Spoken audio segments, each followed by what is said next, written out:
দেশে গুনে আওয়ার সময় বিরাট একটা রাওয়া লইয়েছিলে। মুই আবার এটার একাল সুন্দর মতো কাটতে কুটতে কয়েকটা পোডলা বানাই থুইছি এতনি গোস্ত একশোটে রানলে হ্যাঁ ভালোও লাগবে না আর বাসি হরিয়ে জাল দিয়ে ক্যালকাল খাইবে। তাহলে কি চিন্তা করছি যে এক বেলার শালুন রানমো লগে লগে খাই হেলাইবে। আজকাল দেশি মুড়োটা সুন্দর করে জাল করে রানমো। তাহলে লেগে কাল প্রথমে কয়েকটা লং সাল এলাই সেই একাল তেলের মধ্যে দিয়ে একটু ভাজা ভাজা দিয়ে লইছি যাতে ঘেরানটা সুন্দর বাইরে। হেয়ার পর তো পেঁয়াজ দিয়ে লইছিলাম, পেঁয়াজটাও আকাল বেশি ছিঁড়ে দিছি। এইরকম তাজা আতালের পালা মুড়ো হ্যাঁ তো ঢাকা শহর সহেও দেখবো না। হেললে কি চিন্তা করছি আজকে গোস্ত রাখাল সুন্দর মতোই রানমো যাতে খাইয়ে এককাল বেবাককে তৃপ্তি মেরে। তা মুখ করে মানে আবার আলু ছাড়া কিছুই পছন্দ ধরে না মনে হয়। হেললে কি একাল বেবাক সালুনের মধ্যে মোর একটু আলু দেওয়াই লাগে। এক ফির মনে মনে ভাবছিলাম যে আজকে মোরর গোস্ত একা সুন্দর করে বুনো বুনো হরমু। হ্যাঁ না বেবাককে কয় একটু আলু দিলে মজা লাগবে। তাহলে লেগে আলু কাটি কুটি লইছি এরপরে একুল দিয়ে তো পেঁয়াজটা যে একটু ভাজা ভাজা হয়েছে এর মধ্যে আদা রসুন দিয়ে লইছি এখন একটু আদা রসুনটা ভাজি লইতে আসলাম। মুই একাল সবসময় 4-5 মিনিট টাইম ধরি এরপরে পেঁয়াজটারে আর আদা রসুনটার একটু ভাজা ভাজা দিয়ে লই। রানতে গেলে মোর একটু সময় বেশিই লাগে। মুই একাল ঠান্ডা মাথায় রান্ধি। তা এরপর চিন্তা করছি এখন যে গোস্তটিরে দুইটুই রাখসালাম সেই গোস্তটারে সেই পেঁয়াজের মধ্যে আর ওই যে মশলা টশলা দিসালাম সেই এর মধ্যে একটুখানি কষাই লই।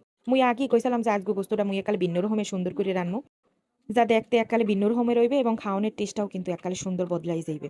এরপর কয়টা তেজপাতা দিয়ে এককাল ডাকি লইছি এখন ভালো মতো কষামু। এর মধ্যে কিন্তু এখন পর্যন্ত হলদিমরিচ দিই নাই, তো এই হলদিমরিচ দেওয়ার পিনে এখন কিন্তু মই জোগাড় হয়ে লইছি একটা বাড়ি। এরপর এর মধ্যে কতখানি পানি দিয়ে লইছি, পানির মধ্যে এরপর হলদি দিলাম, এরপর দিলাম মরিচ, এরপর দিলাম ধনিয়ার গুঁড়ি। তাই হলদিটা একটু মুই বেশি ইদি পরিমাণের চাইতে হলদি দিলে এককাল তরকারিটা এককালে সুন্দর একটা কালার হয় হেল লিগে সুন্দর রং বানানোর পিনে মুই একটু হলদিটা দিই আর মরিচটা দিয়ে এককালে স্বাদ মতো যে যেরম খায় সেইরম। এরপরে এই সুন্দর মতো একাল লাড়ি সেরিয়া গুল্লি লইতে আসি ভালো মতো। এই মসলাটা যদি মুই একাল পেস্তালের লগে সুন্দর করে কষাই লইতাম হেলে কিন্তু মসলাটা একটু কালা কালা হয়ে যাইতে। এখন মসলাটা যেহেতু পানির মধ্যে গুলি লইছি একুল দিয়ে কিন্তু মুরাস গোস্তটাও একাল কষানি হয়ে গেছে ভালো মতো।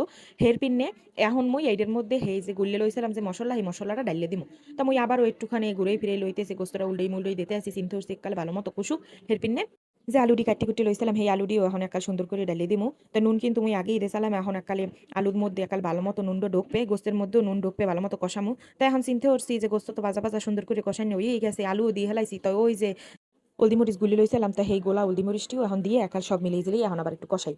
তাই এখন পর্যন্ত কোনো পানি দিই নাই, হলদিমরিচ গোলার কালে যে পানি লইছিলাম সেই পানির দিয়ে কিন্তু মুই এখন ভালো মতো কষামো। এখন একাল লাড়ি সাইডে লইতে আসি আলু আর গোস্ত একাল সুন্দর করে লাড়া চাড়া দিয়ে লইতেছি যাতে হলদিমরিচটা একাল সব কিছুর মধ্যে মধ্যে লাগিয়ে টেকে যায়। হেয়ার পর এখন মুই ডাকিয়ে দিমু একাল ডাকনা দিয়ে। এখন আবার এটারে খুব ভালো মতো কষামো। কষানোর উপরে কিন্তু রান্দার স্বাদ নির্ভর করে, যারা একাল তরতরি হরি রান্ধে কষায় মশায় কম হ্যাঁ শালুন কিন্তু পাঞ্চা পাঞ্চা লাগে হেরম মজা লাগে না। আবার শালুনের মধ্যে দেখবেন যে নুন ঢোকে না, হুড়োর মধ্যে দেখবেন এক সের নুন কিন্তু ওই যে তরকারিটি আসলে বা মাছটি থাকবে বা গোস্তটি থাকবে এর মধ্যে কিন্তু নুন ভালো মতো হানবে না। তা হের পিনে একাল বেশি হলে কষান লাগবে। মই আবার ডাকনা দিই আবার উদলহরি আবার লারি সেরি দিই এইরকম কিন্তু একাল 10-15 মিনিট এনহান কষাইছি যেহেতু এই একালে দেশে গুনে আনছে একাল শক্ত একটা রাওয়া। এই একালে ভালো মতো না কষাইলে কিন্তু গোস্ত মোস্ত কেউ ছিঁড়ে বিটে খাইতে পারবে না। এই একাল গরু গোস্তের চেয়েও শক্ত মোর্দারে মনে হইতে আছে হের লেগে মুই একালে ভালো মতো কয়েক ফির কষাই দিতে আসি যদিও এখন পর্যন্ত পানি পুনি হুগায় নাই। এরপর মুই লাড়া সারা দিতে আসি অনেকটাই কিন্তু হুগই গেছে একাল তেল তেল তেল তেল ছাড়িয়ে দিয়েছে কিন্তু। এরপর মুই চিন্তা করছি চুলোর জালটা বাড়াই দিই বাড়াইটারে আর কতক্ষণ হয় একটু লাড়ি সেরি লই। তো একুল তুমি কেতলিতে গরম পানি হরসালাম হেল লিগে সেই গরম পানি একটু দিয়ে লইছি যে কোনো সালন রানতে গেলে মোর আবার গরম পানি লাগে। এখন একালে গরম পানি দিয়ে একাল সুন্দর করে লাড়িয়ে সারিয়ে সবগুলো মেহাই জেহাইয়া একালে এরপর মুই হন ডাকি দিমু। তাই এখন ডাকি দিছি ডাকিয়ে দেওয়ার পরও কিন্তু মুই ক্যালকাল উঠলোহর এরপর দেখি যে নিজ দিয়ে এবার লাগি লুকি যায়নি। মুই এবার একটু চেক করেও দেখছি যে আলু মলু সেদ্ধ হইছি নি, তা মুই কিন্তু এখন একটুখানে জিরের গুঁড়ি দিয়ে লইছি। জিরের গুঁড়ি কিন্তু মুই একাল শুরুতে দিই নেই, একাল মুই সবসময় জিরের গুঁড়ি শেষে দিই, পারলে 2 ফির দিই। একাল উডনের পরে 1 ফির দিমু আর উডনের আগে আগে 1 ফির দিমু। মোর তার জিরের ঘেরানটা ভালোই লাগে। এখন মুই একটুখানি পরিমাণের গরম মসলা হালাই দিছি। মোর আবার রানতে গেলে গরম মসলাও লাগে, গরম মসলার ঘেরানটা মোর একসের ভালো লাগে। মুই এখন সুন্দর করে লাড়ি সেটি দেখতে আসি আলুটা কিন্তু সেদ্ধ হয়ে গেছে গোস্তটাও একাল সুন্দর মতো হইছে এককালে টকটকাও দেখাইতে আছে। গোস্তের কালারটা মুই কিন্তু মরিচ আজকে একালে বেশি দিছি। রান্দার আগে একাল বাবাকে কইছে জাল জাল হরিয়া আলু দিয়ে সুন্দর করে মুড়ো সালুন্ড যেন আজকে একটু রান্ধি।